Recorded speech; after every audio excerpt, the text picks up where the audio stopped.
छिना कि का देख के अइला आ तिलक देउआ भरुआ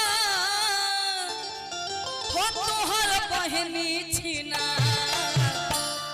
आ घूमेली गलियन गलियन हो खोजली भाता। हमारे तिलक देउआ जो बैठे हैं उनके लिए ये स्वागत गीत है, छोटा सा लाइन, बाकी हम तो फिर सुनाएंगे ही आप लोग को कि का देख के तिलक देउआ भरुआ तोहर बहिनी खेला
रहेगा कि चाय गरम तैयार है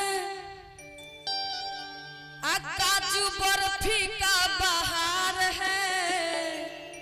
हमारे नागेंद्र चाचा जी काजू बर्फी का पूरा भंडार खोले हैं, इसीलिए कह रहे हैं कि चाय गरम तैयार है भैया आ काजू बर्फी का बहार है।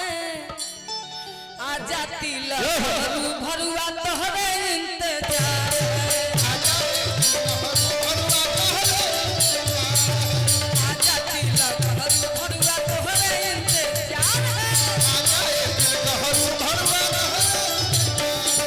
चाय गरम तैयार है, नाश्ता का बहार है।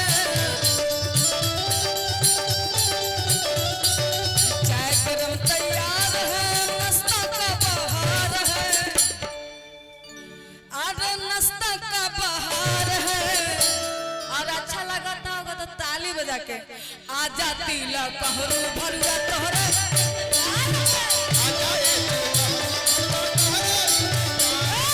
आजा तिलक भरुआ तोहरे इंतजार है।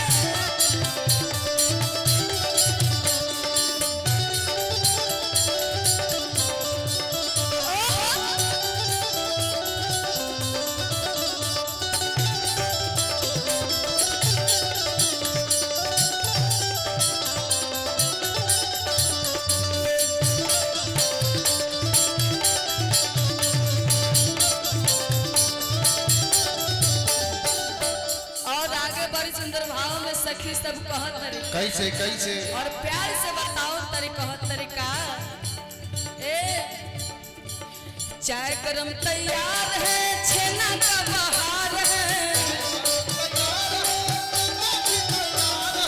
चाय गरम तैयार है, छेना का बहार है। आज छेना का बहार है। ए रस भरी खड़ा हो जा। हाँ आ जाइए, आप क्यों बाकर बैठ गए हैं कि चाय गरम तैयार है, आगे छेना का बहार है। तिलक हरू भरुआ तोहरे इंतजार है आजा तिलक हरू भरुआ तोहरे इंतजार है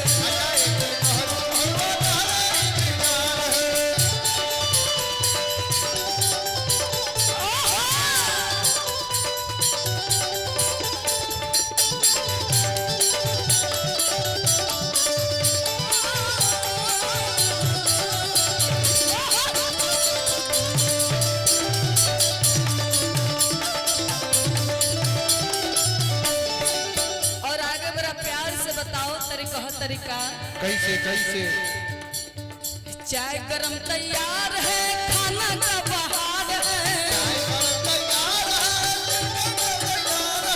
चाय गरम तैयार है खाना का बहार है आज खाना का बहार है आजा तिलक हरू साले तोहरे इंतजार है आजा तिलक हरू साले तोहरे